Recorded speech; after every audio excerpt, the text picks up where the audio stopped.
Assalamualaikum warahmatullahi wabarakatuh. Perkenalkan, nama saya Ahmad Junaidi, NIM 1814080009 dari jurusan Tadris IPA Fisika. Mata kuliah Metodologi Penelitian, dosen pengampu Ibu Dr. Milyasari SPD MSI. Baiklah, pada kesempatan kali ini kita akan membahas tentang konsep dasar penelitian pendidikan. Yang pertama yaitu pola berpikir ilmiah dan non-ilmiah. Berpikir ilmiah adalah berpikir yang logis dan empiris. Logis yaitu masuk akal, dan empiris dibahas secara mendalam berdasarkan fakta. Sedangkan berpikir non-ilmiah adalah kegiatan berpikir yang dilakukan oleh seseorang yang hanya menggunakan akal sehat, perasaan, prasangka, dan intuisi yang kebenarannya diperoleh secara kebetulan, tanpa melalui proses pengumpulan data. Selanjutnya, hakikat, tujuan, dan fungsi penelitian pendidikan. Hakikat penelitian pendidikan. Penelitian pendidikan pada hakikatnya adalah suatu proses penyelidikan yang dilakukan secara sadar, bersifat sistematik, terkontrol, empiris, dan kritis dalam mengungkap suatu fenomena atau hubungan fenomena tertentu dengan maksud meningkatkan, memodifikasi, dan mengembangkan pengetahuan yang dapat diverifikasi. Tujuan dari penelitian pendidikan: 1. Memperoleh informasi baru. 2. Mengembangkan dan menjelaskan. 3. Menerangkan, memprediksi, dan mengontrol suatu bahan. Fungsi dari penelitian pendidikan ialah, secara umum, penelitian mempunyai dua fungsi utama, yaitu mengembangkan ilmu pengetahuan dan memperbaiki praktek. Selanjutnya yaitu jenis-jenis penelitian di bidang pendidikan. 1. Penelitian kuantitatif. Penelitian kuantitatif adalah penelitian yang datanya berupa data kuantitatif, sehingga analisis datanya menggunakan analisis kuantitatif atau disebut inferensi. Data kuantitatif berbentuk angka atau diangkakan seperti 1, 2, 3, 4, 5, dan seterusnya. Data kuantitatif dibedakan menjadi data diskrit atau nominal dan data kuantitum. Data diskrit atau nominal adalah data dalam bentuk kategori, sedangkan data kuantitum adalah data dalam bentuk angka yang diperoleh berdasarkan hasil pengukuran. Selanjutnya yaitu penelitian kualitatif. Penelitian kualitatif merupakan penelitian yang datanya kualitatif, sehingga analisisnya juga analisis kualitatif atau disebut deskriptif. Data kualitatif berupa data dalam bentuk kata, kalimat, dan gambar. Data kualitatif dapat dirubah menjadi data kuantitatif dengan cara diskori.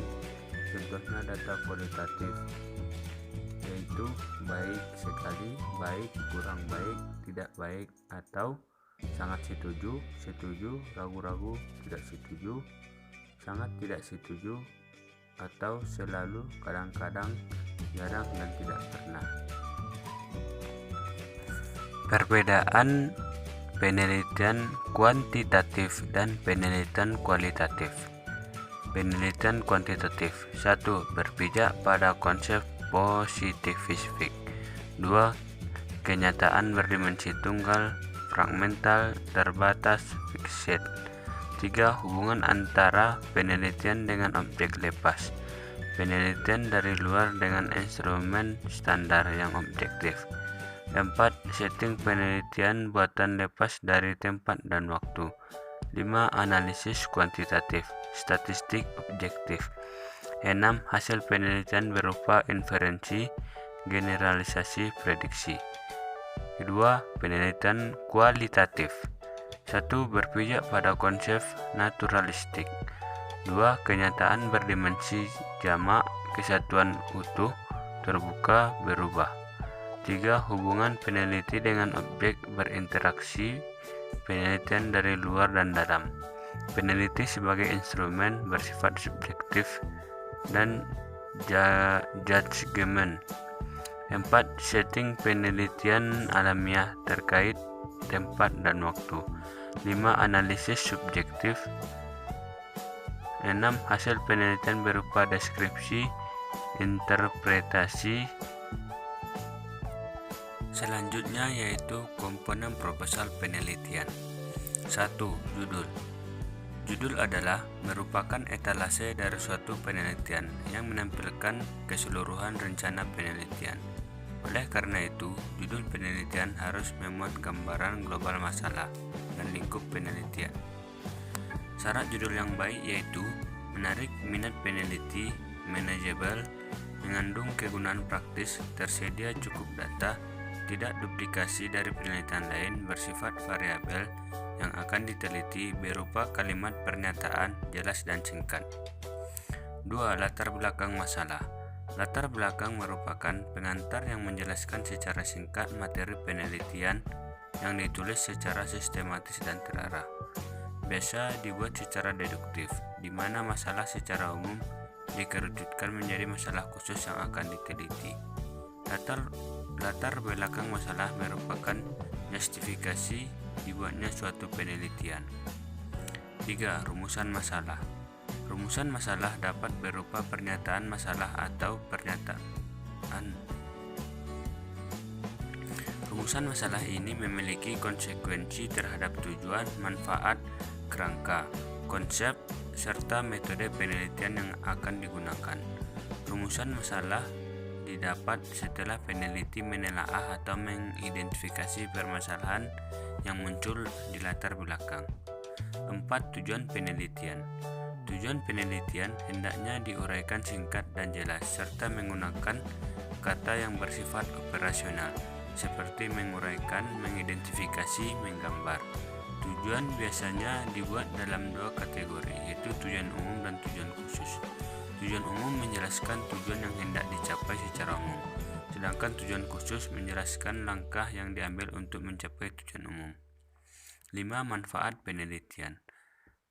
Manfaat penelitian hendaknya diuraikan singkat dan jelas, dan menunjukkan kontribusinya bagi pengembangan ilmu keperawatan, profesi, praktisi, pendidikan, atau institusi pelayanan kesehatan dan pemerintahan selaku pembiakan.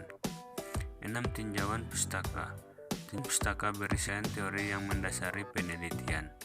Literatur yang dipakai hendaknya up-to-date dan relevan dengan topik penelitian. 7. Kerangka konsep dan hipotesis. Kerangka konsep merupakan justifikasi ilmiah terhadap penelitian yang akan dilakukan. Kerangka konsep harus didukung dengan landasan teori yang kuat, serta ditunjang oleh informasi yang ilmiah, hasil penelitian, jurnal atau data literatur lain. Hipotesa atau dugaan bukan hal yang mutlak, namun tergantung jenis penelitiannya. 8. Metode penelitian. Metode penelitian berisi tentang jenis penelitian yang digunakan, kerangka penelitian, variabel dan subvariabel penelitian, populasi dan sampel, teknik pengumpulan data, uji validitas dan reliabilitas, cara analisis data. Untuk penelitian kualitatif dapat menjelaskan metode pendekatan yang digunakan. 9. Jadwal dan lokasi penelitian. Jadwal dan lokasi penelitian merupakan rencana tentang tempat dan waktu penelitian yang akan dilakukan. Jadwal ini meliputi kegiatan persiapan, pelaksanaan, dan pelaporan. Jadwal penelitian dapat dibuat dalam bentuk time schedule. 10. Lampiran. Lampiran yang harus dilampirkan dalam proposal antara lain daftar pustaka, alat ukur yang digunakan. Selanjutnya tahap-tahap mengidentifikasi masalah. Yang dimaksud dengan mengidentifikasi masalah ialah peneliti melakukan tahap pertama dalam melakukan penelitian, yaitu merumuskan masalah yang akan diteliti. Tahap ini merupakan tahap yang paling penting dalam penelitian, karena semua jalannya penelitian akan dituntun oleh perumusan masalah. 2. Membuat hipotesa. Hipotesa merupakan jawaban sementara dari persoalan yang kita teliti. Perumusan hipotesa biasanya dibagi jadi 3 tahapan.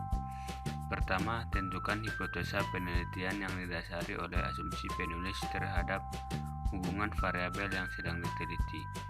Kedua, tentukan hipotesa operasional yang terdiri dari hipotesa 0 dan hipotesa 1. Hipotesa 0 bersifat netral dan hipotesa 1 bersifat tidak netral. Perlu diketahui bahwa tidak semua penelitian memerlukan hipotesa. Misalnya penelitian deskriptif. Selanjutnya, studi literatur. Pada tahapan ini, peneliti melakukan apa yang disebut dengan kajian pustaka, yaitu mempelajari buku-buku referensi dan hasil penelitian sejenisnya sebelum yang pernah dilakukan oleh orang lain. Tujuannya ialah untuk mendapatkan landasan teori mengenai masalah yang akan diteliti. 4. Mengidentifikasi dan menamai variabel. Melakukan identifikasi dan menamai variabel merupakan salah satu tahapan yang penting, karena hanya dengan mengenai variabel yang sedang diteliti, seorang peneliti dapat memahami hubungan dan makna variabel-variabel yang sedang diteliti. 5. Membuat definisi operasional. Definisi operasional adalah definisi yang menjadikan variabel-variabel yang sedang diteliti menjadi bersifat operasional dalam kaitannya dengan proses pengukuran variabel-variabel tersebut. Definisi operasional memungkinkan sebuah konsep yang bersifat abstrak dijadikan suatu yang operasional, sehingga memudahkan peneliti dalam melakukan pengukuran. 6. Memanipulasi dan mengontrol variabel. Yang dimaksud dengan memanipulasi variabel ialah memberikan suatu perlakuan pada variabel bebas dengan tujuan peneliti dapat melihat efeknya bagi variabel tergantung atau variabel yang dipengaruhinya. Sedang yang dimaksud dengan mengontrol variabel ialah melakukan kontrol terhadap variabel tertentu dalam penelitian agar variabel tersebut tidak mengganggu hubungan antara variabel bebas dan variabel tergantung. 7. Menyusun desain penelitian. Apa yang dimaksud dengan menyusun desain penelitian?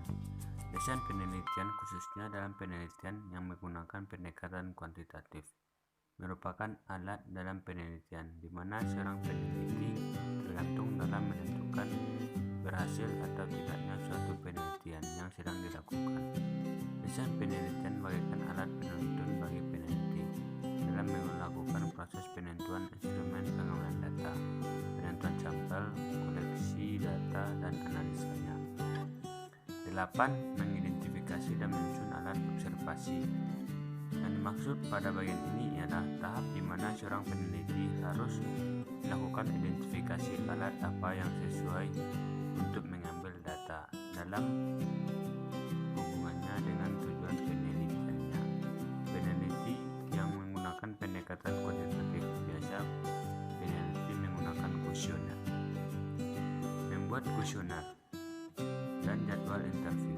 Dalam penelitian yang menggunakan pendekatan kuantitatif, kuesioner merupakan salah satu alat yang penting untuk pengambilan data. Oleh karena itu, peneliti harus dapat membuat kuesioner dengan baik.